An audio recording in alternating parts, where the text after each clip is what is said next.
Tommy John, this is Bob Lazari and Tony D'Angelo in Eastern Connecticut. Thanks for joining us tonight, Tommy. Good evening, Tommy. Good evening, guys. Thanks for having me on. It's our honor, sir. It's our honor, and first of all, Tommy, I got to talk to Tony a couple weeks ago on View from the Lone Red Sea, Yes. Blog Talk Radio. We just mentioned that, Tommy, and Chris Mascaro, one of the co-hosts, emailed me right before the show, Tommy, and says to say hello. I guess you'll be joining us again in July. That'll be fun. But I also should tell the viewers and everyone else, Tony, that Tommy John celebrates a birthday tomorrow. So let us Happy be birthday. one of the first ones, at least through the media, Tommy, to wish you a happy birthday tomorrow. Well, thank you very much. I appreciate that. And, you know, when you get to my age, it's nice for people to be saying, oh, happy birthday. God, doesn't he look good? Rather than, you know, oh, man, you know, it's a shame he's like that. We're gonna look at him in the positive light, but again, I was telling Tony right before the show, Tommy, as far as we usually do a lot of homework on our guests. Yes. But somebody with this career as long as you, I said doing homework on Tommy John would be like doctoral dissertation. taking, it would be more or less taking the hardest college exam you'd ever see. But I'd say let's just kind of do a quick let me just give a little bit of a background, Yes. Tony. First of all, Tommy was signed by Cleveland as an amateur free agent in 1961. Became a four-time All-Star in the majors, Tony. In the postseason, 6-3 record, won a couple of World Series games, twice led the National League in win percentage, led the American League in shutouts 3 times. As far as other awards he won, Tony, he won the 1976 Major League Baseball Hutch Award. That exemplifies the fighting spirit and desire of the former Fred Hutchinson, if you remember. Yes. And also 81, Tommy won the Lou Gehrig Award, Tony, for character integrity both on and off the field. He won 288 games in his career, 3.34 ERA, 700 games started, over 760 games pitched, I believe. We'll get into more of that. 26 seasons, et cetera, et cetera. But Tommy, I could start anywhere. But first of all, I was reading, and other writers had told me that you were such a great basketball player in high school in Indiana. You once held the city single-game scoring record there, Tony. Is it true that you chose baseball over basketball simply because you thought you had a much better shot at a successful pro career on the diamond? Well, yeah, you know, I knew that, you know, that I love basketball. In fact, probably I love basketball in high school more than I did baseball, simply because basketball, if you didn't like basketball in Indiana, you might have been communistic, you know, I mean, but I knew that a 6'3" white guy that couldn't jump very high was not going to go very far in basketball, and a left-hander that can throw the ball pretty hard and has got a good curveball has a chance. Mm-hmm. And I guess you made the right decision. You know, I mean, I didn't know much then, but now, if you're left-handed and you got a body temp of 98.6, you got a chance to make about $2 or $3 million. And we often say that on the show. Some of these lefty relievers, it seems like your Terry Mulhollands of the past, and it's so true, Tommy. And here you find yourself with the Cleveland Indians, Tony, 63 and 64. Right. Tommy's so young, and he comes across guys like, you're playing with guys like Sam McDowell, Mudcat Grant, Ted Abernathy. Now, you're in the old Municipal Stadium, Tommy, and I just want to get your memories of those days in the early 60s in a cavernous stadium like that. Well, you know, when I came up, I mean, I was in awe. You know, I mean, that's a huge 78,000 seats and all that. And on a good night, Cleveland may have 5,000 out there. And, you know, you know, we didn't bring the best out, but it was the big leagues. And, man, I was so proud of those uniforms and the stirrups and the way you wear and your hat and all that stuff. I mean, I could have been playing on some back alley field someplace, and I would have felt the same way. It was the big leagues. And, I mean, you were doing something that you dreamed about as a kid. You know, I used to watch the Saturday baseball game of the week and used to watch the World Series when it was played in the daytime. I would come home for lunch, and we had an hour lunch hour, and I would stay home for 25, 26 minutes, and then I would run the block and a half back to school and get back to school just in time. But that's something that you dreamed about, and now I got a chance to do it. I mean, my gosh, it's the greatest feeling in the world. And, you know, we'll fast forward a little like we did, Tony, with Jim Boughton. We Sure. will go sequentially because we could lose our place here if we don't. Always, Here we are yeah, in yeah. Chicago. Tommy's in Chicago, 65-71. And, Tommy, I got to tell you, this 1968 was the first game I ever saw at Yankee Stadium against the White Sox. So you were in the stadium, the first game I ever saw wow. live. My dad Okay. took me, and I think that day it was either Gary Peters or Joe Horland was pitching, not yourself. But during those years in Chicago, you played for 6 different managers. Some great players there, too, Tony. We talked for about them, sure, Wilbur yeah. Wood, Aparicio. 2 guests that were on this show, Ed Herman, Carlos May, Tommy played there, with. yes. But your memories of Comiskey / White Sox Park, Tommy, as far as for a pitcher like yourself?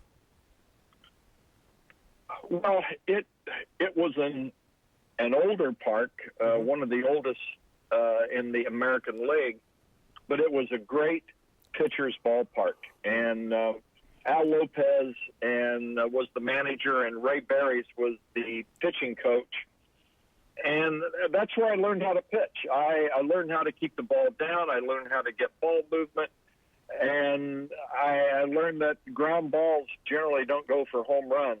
Yeah. And, you know, if the more ground balls you can throw, the better off you are. Then I had Eddie Stanky was my manager, and Eddie used to give a new suit of clothes the gimmick was going 9 innings and winning. That was hard to do, but I got him for 2 or 3 suits of clothes in the time that he was there, because I threw ground balls. And the other thing Eddie Stanky got me to do that you can't get guys to do now. And I don't care if it's Mike Mussina, you know, the genius and the Stanford genius and all that. Mm-hmm. And Eddie Stanky had me do this. I came in after a ball game the next day. It was at Yankee Stadium, and he called me into his office, and he said, "Young man, sit down." And he had the pitching chart. And he said, "Let's go over last night's game." And I said, what did they do wrong? And he says, "Oh, nothing. I want you to tell me what you did in last night's game." Mm. First hitter, what did he do? Grounded out to shortstop. What was the count and what was the pitch? You know, and I had to go through, and he says, "Not good enough." Well, I'm pretty good at remembering things.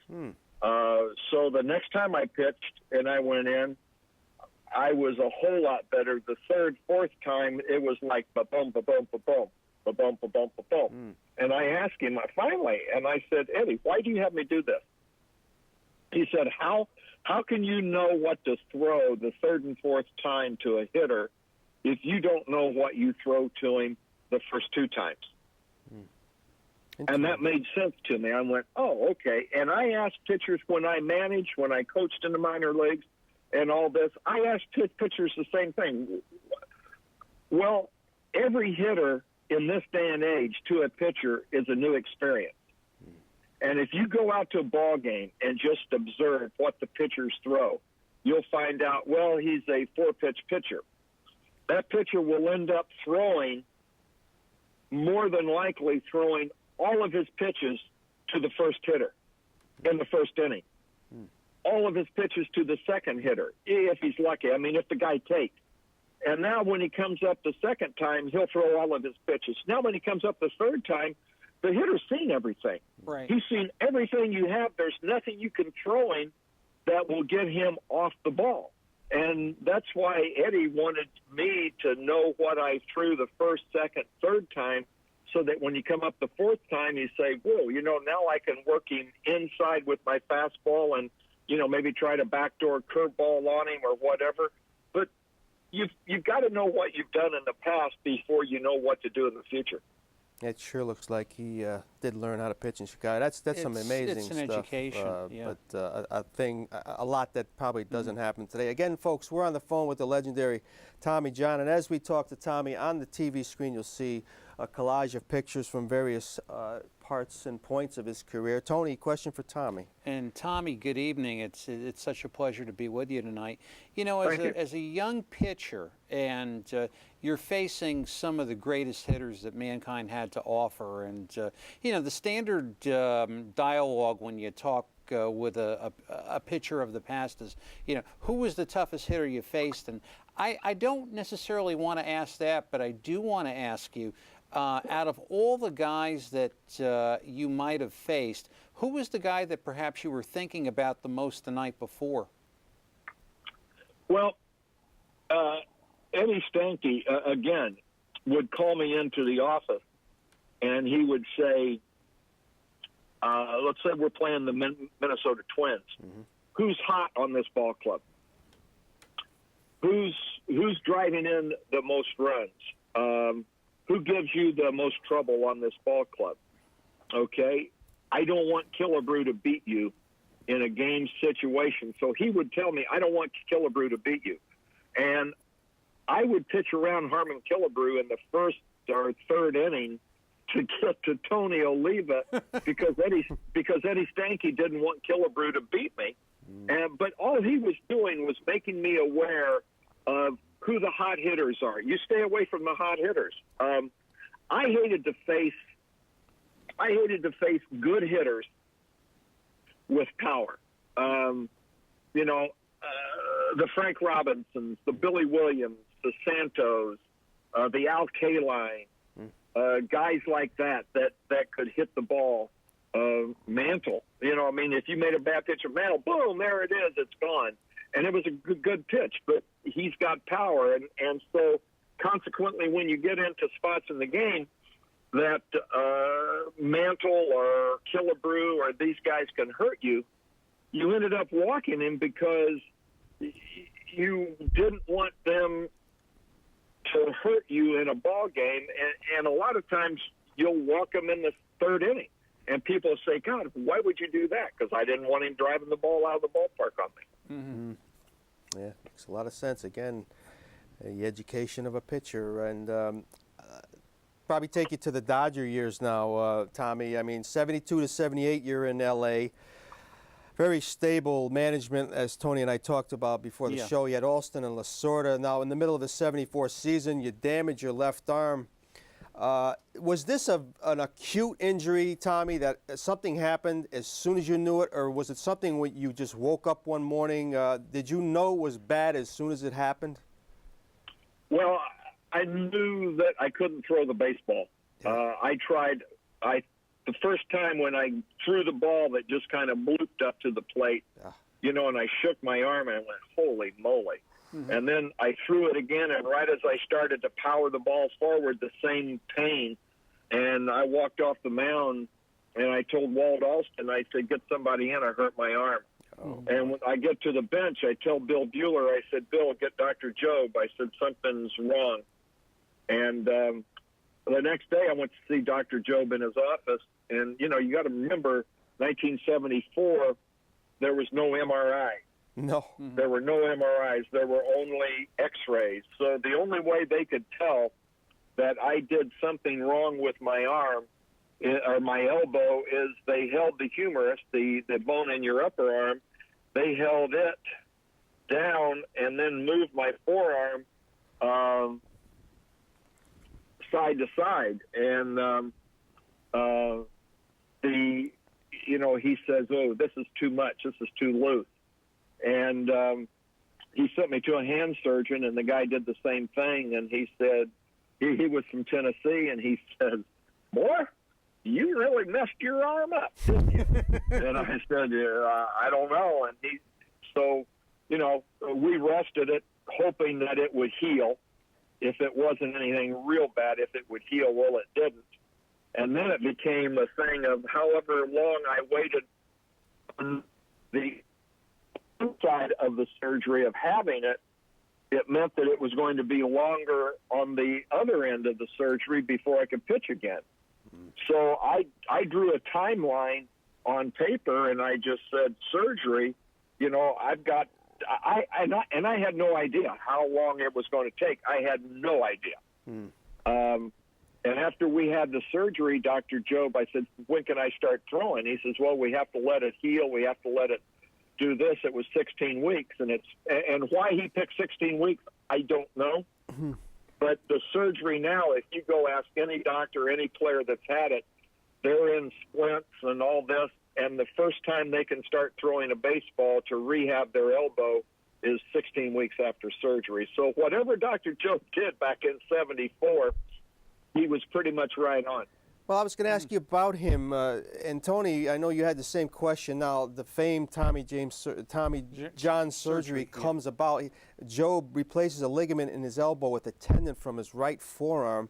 At the time, Tommy, I mean, did you feel, I mean, I don't think this was a proven surgery. I mean, did you feel like a guinea pig or scared, or did you have full confidence in Dr. Jobe that that he could fix, at least get you back on a field? Well, I knew Dr. Jobe was a friend first, and he was a medical doctor second. And I knew that he wasn't going to BS me. Unfortunately, a lot of doctors will say, oh, yeah, I can do that. Oh, yeah, I can do that. Yeah. And they don't have any idea if they can do it or not. They'll try to do it. And I knew Dr. Jobe well enough that if he thought that he couldn't do it, he would be the first to tell me, Tommy, I don't think there's anything we can do. There's nothing I can do to operate on you. In fact, here's exactly what he told me. He said, I said, let's get the surgery done, you know, the 1st of September. And he said, no, I want these 5 surgeons in the operating room with me. And I said, why? And he said, because I don't know what I'm doing, and I want them to guide me with their expertise. Wow. And the minute he said that, I knew right away I have got the perfect surgeon for me, because Dr. Jobe, all he did was say, Tommy, I'm human, and I'm going to give it my best shot, and we're going to do it, but I want people in there to guide me. And that's when I knew Dr. Jobe was the man. Wow, that is some story. Again, folks, on the phone, Tommy John, just telling us about the famed surgery that he had back in '74. And, of course, Tony, we talked about the '75 recovery and question. And, Tommy, when you had the surgery, did you have to modify your style of pitching to accommodate the changes in your arm and in your body? I mean, I do remember you early on. I'm not quite that old, but I remember you were more of kind of your typical lefty. But then I think later on you kind of started to go off of the front of the mound and sort of mix up the sinker and the slider and the change a lot more. Well, before the surgery, I threw sinker curveball. And after the surgery, I threw sinker curveball.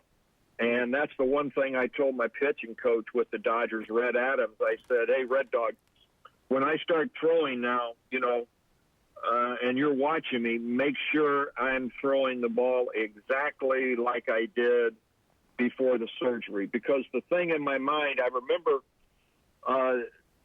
hearing the story that Dizzy Dean got hit with a line drive. I think it was in the All-Star game, off his toe, and he broke his toe or whatever, and he came back and tried to pitch, and he altered his motion, and it hurt his arm.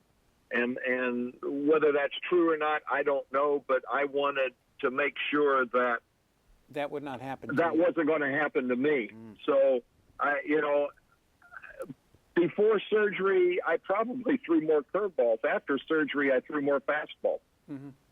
Interesting. And I know Tony and I also discussed before the show, your ex-teammate Mike Marshall, Tommy, was pretty instrumental in changing your mechanics. Here's a guy that studied collegiately in Michigan, kinesiology, and we knew all about 106 games in 1974. He was something else. Your memories of Mike Marshall? Mike Marshall's one of the most knowledgeable people about the human body, and he had his doctorate in kinesiology, not from Michigan. Now, Mike would get mad at you. It was Michigan State. Oh, there it is. Tony we had it were right. talking about State, that yeah. earlier. But Mike knew more about what was going on and all that. And Mike gave me a set of exercises to do with my shoulder, with some cuff weights that I did from 1975 until I retired in 1989. And Mike was very, very, very knowledgeable, and I'm really glad that Mike was around when I was coming back, because he and I would talk a lot. In fact, he took me over to a facility in Houston, and we pulled up a cadaver, and he showed me in the elbow what I had ruptured and what one looked like in this guy's arm and what was mine. And it was but Mike was helpful. If you wanted to ask questions and really try to learn, Mike would talk to you about the human body all night long.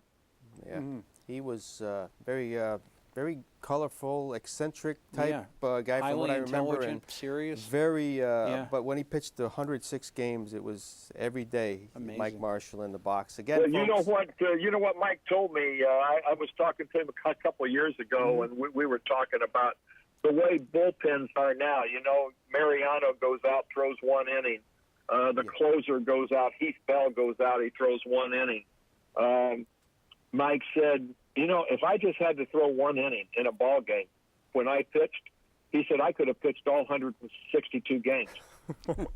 I do not doubt that, Tony. You can't. It's an amazing They thing. did not just go the couple thirds. And, of course, Tommy recovers from the surgery, Tony, and wins 164 games after the surgery. And I told a friend of mine, a big Philly fan, that you were going to be on the show tonight, Tommy, and I said, do you have any memories of Tommy John? And even as a Philly fan, he says, do I? And this is exactly what he wrote me back, Tommy. He says, I will never forget Tommy John shutting down the Phillies in the fourth and final game of the best-of-5 NLCS games in the rain at Vet Stadium in '77.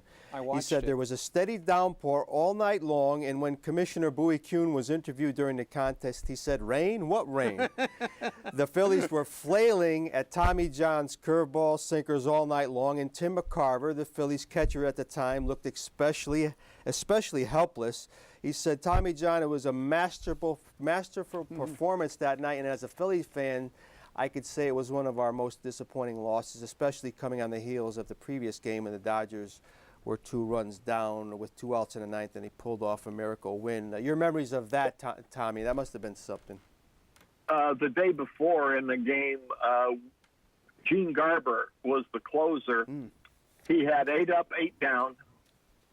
We had 2 outs. Vic Davalillo was hitting. The count was 0-2. And this is why baseball is the greatest game going, because you can't stall the clock out. You have to get the 27th out. Vic Davalillo, 0-2, 2 out, top of the 9th inning, down 2, drag bunt to second base. Base hit. Now, the next guy was Manny Mota, hit the ball off the wall, Lazinski, and I still claim if that had been a cheeseburger that they hit out there, the bull would have caught it. But that was it. He caught the ball, hit the fence at the same time. The ball popped out of his glove. And I saw Larry Boa the other day, and I told him, I said, you made to me one of the greatest plays I have ever seen in all the years I've been in baseball. Davey Lopes hit a smash off Mike Schmidt's glove going to his left, and the ball caromed off his glove, and Boa's going over it, to backhand it, and the ball pops to him, and he barehands the ball, plants, and throws a bullet to first base, and it was a bang-bang play, safe out. And Bruce Fremming, the umpire, gives the safe sign, and I want to say Billy Russell or whomever got a base hit to drive in. We ended up scoring 3 runs, and we were down to our last strike in the 9th. And then the 4th game, when I went out to warm up, people asked me, it was going to be either Steve Carlton or myself for a Cy Young Award. And they said, would you agree that whoever has the best playoffs gets a Cy Young Award? And I said, yeah, that's fine with me, because I tell you why. I knew that I could beat the Phillies. Now, it may not be pretty, but I knew that, and the reason I could beat the Phillies, I could hold them to 3 runs. And I knew that my offense was going to get more than 3 runs, even with Carlton pitching. That Dodger offense was pretty daggone good, and I think Dusty Baker hit a 3-run homer to put us up to 4-1, and I cruised. I never had a tough inning. Well, the only time I had a tough inning, bases were loaded and Carlton was at the plate. And if you recall, the day before, the fans got into the game and they thought they rattled Bert Hooton and got him out of the game, and they thought they were going to rattle me. So I got on the rubber and the fans started going, and they were loud. I mean, it was really loud. Yeah, Philadelphia. And I backed off the rubber, and then they quieted down, and I got back on the rubber again, and they started up, and I backed off the rubber, and I turned around, and the umpire at second base was Paul Runge, a veteran umpire, and I said, Runge, watch my feet now. I said, I'm not going to buck, but I'm going to have some fun. And he looked at me and shook his head, and I got back on the rubber, and I stepped off. And then I put my left foot on the rubber, and I pulled it off. And then I looked like I was going to put it on, and I pulled it back. And I turned around to Paul, and I said, look at this. I said, I've got this crowd of 50-some thousand people, 60,000 people. I got them in the palm of my hand. And he looked at me, and he said, you're nuts. And I said, yeah, probably. And then I threw a curveball. I struck out Carlton, and that was the end of their threat. That was it. That was some story. It was some memories from both Mike and Tommy. We got a couple of minutes left. He's been more than generous with his time. Tony, another question. He's a gentleman. And Tommy, you know, when I think of you, I think of you like in the cauldrons of baseball, Los Angeles, New York, Tommy Lasorda, Billy Martin. You know, during that whole tumultuous period. And if you had to take the LA experience and the New York experience, is there like one you treasure? Were they good in different ways? I mean, New York is, you know, needless to say, a very tough place to play. And, you know, what were your impressions? I mean, really like these really icons of managerial baseball. Well, with the Dodgers, you know, like you said, we had Walt Alston and Lasorda. With Lasorda, you had Hollywood stars who were out there all the time. Mm-hmm. And I remember one game. In fact, I beat the Phillies on a Sunday afternoon, and I'm one of the last ones out of the locker room walking to my car, and I'm walking to my car, and my wife's with me, and I hear this, Tommy, oh, Tommy, Tommy. And I turn around, and I go, holy moly, who's walking towards us with this little girl, hand in hand, but Cary Grant. Ooh, we used to go to and we stayed there, but that was Lasorda, Cary Grant, and we stood in the parking lot 45 minutes an hour talking about baseball, movies, life, parenting, and the whole thing. And I got in my car and I said, wow. I said, can you believe that? You know, and then you go to Yankee Stadium, and the Yankee fans are tough. They're very, very, very tough. But you know what? They are very forgiving if you put an honest day's work in. If you put an honest day's work in and bust your butt, they'll forgive you for having some bad outings. They just will. And I think that's one of the reasons that they like Billy Martin. Billy Martin was one of their own. He was a guy that was a battler and, you know, and wouldn't take no and wouldn't do this and did things his own way and, you know, and was combative. And I think that's why the New York fans liked him. Personally, between Lasorda and Billy Martin, I'll take Lasorda any day of the week and twice on Sunday. Yeah, he's a fun guy, that's for sure, to watch. And As we wrap it up, Tommy, again, I should tell our viewers he pitched over 4,700 innings, Tony, Wow. and his walks per 9 innings was just 2.4, and home runs per 9 innings, about a half of a home run per every 9 innings he pitched, which that's impressive. And again, and after his career, did a lot of things, of course, but right down the road, Tommy, 2.5 years as the Bridgeport Bluefish manager. Happy memories there? I loved it. Of all the things I've done in baseball post-playing days, the 2.5 years that I had at Bridgeport were probably the most fun I've had in the game. Wow. And I was talking to one of my pitchers that I had in 07 and 08, a kid named Garrett Berger, and he said, Skip, he said, I was in the minor leagues. He said, I didn't spend a lot of time in the minor leagues, but he said, I've never had more fun than that. He said, we come in, we do this, we go out, you play. And, you know, people ask me what my managerial style was. And I said, I'll take whatever Tommy Lasorda did, because Lasorda made it fun for you to come to the ballpark and you look forward to it. And I just, you know, in independent baseball, the manager is the farm director, the general manager, the pitching coordinator, the infield coordinator. Now, you have a pitching coach and a hitting coach, but if you come up and you look at somebody and you say,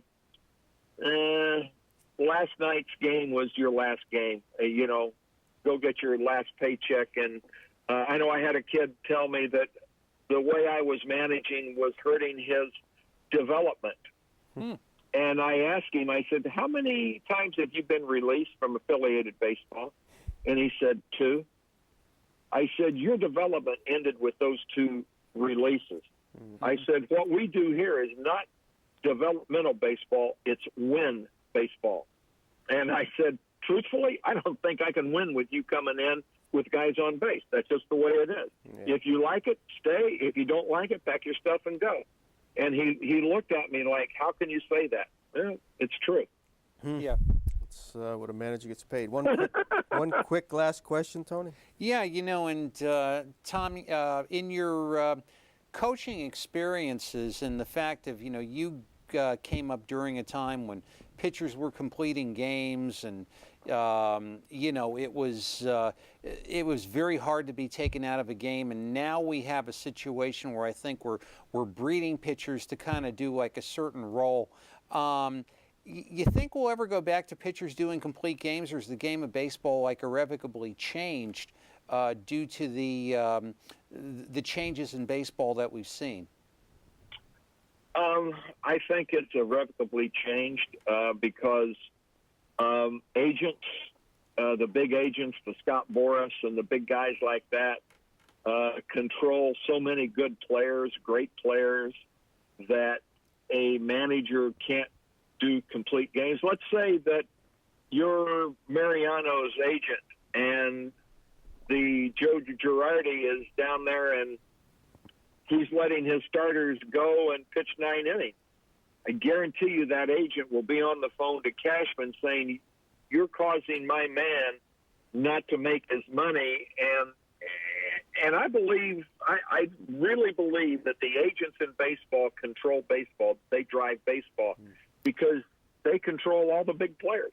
And if you tick them off, they'll come. And I just think that, you know, that we have bred, I call it the public school system of baseball, in that instead of raising the bar of excellence in the schools, we've lowered the bar of excellence so more kids can pass, more kids can make the test grades or whatever. Amen. And so we've dumbed down. And what we've done in baseball is we've dumbed down. We've lowered the bar, we've lowered the standard, and the guys now think that it's good to pitch 6 innings and give up 3 or 4 runs. And they get an ovation as they leave. Back in the day, 3 or 4 runs in 6 innings would get you released. It's true.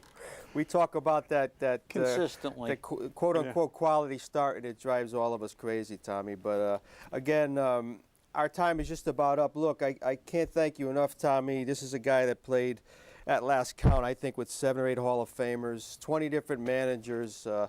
We can go on, and maybe we can continue the conversation at another time. It's just too big of a career and too great of a person to get in just a one little show like we do here. But Tommy, maybe I will talk to you on that other show in July, and maybe we can have you on here maybe later in the summer. It's truly been an honor and a pleasure. It really has, Tommy. I talk on behalf of my friend here, Tony, and the staff. We wish you a happy birthday again, and Oh, thank you. please keep in Thank you. touch, and we'd love to speak again down the road.